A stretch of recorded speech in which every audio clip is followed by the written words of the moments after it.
My name's Kyle Gloade. I'm from Millbrook, Nova Scotia.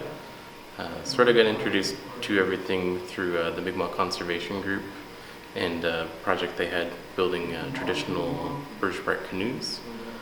So that sort of opened the door for me to get back in touch with my culture through a more physical way. I spent a lot of my time doing research and a lot of stuff in the office, and I sort of got disconnected from that for a little while.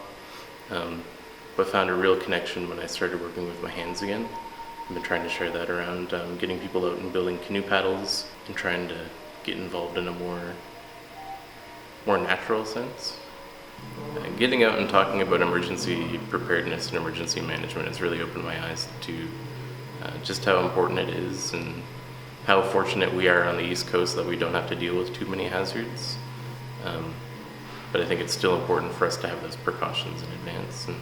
And speaking with a lot of people here has really opened my eyes to just how important it is to be prepared in advance instead of waiting until something happens before we do something.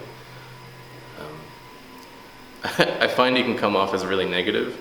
If you're always talking about things that could go wrong, and that can get kind of dangerous, you kind of come off as sort of pessimistic, but it is important you need to have someone like that in your community that's always bringing something like that up.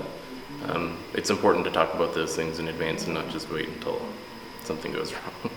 It's really hard to bring that in a positive light.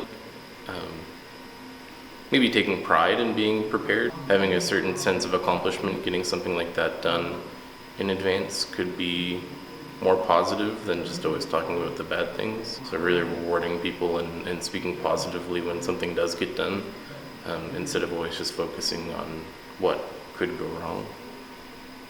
Connecting emergency preparedness and traditional knowledge is right in our stories and our language.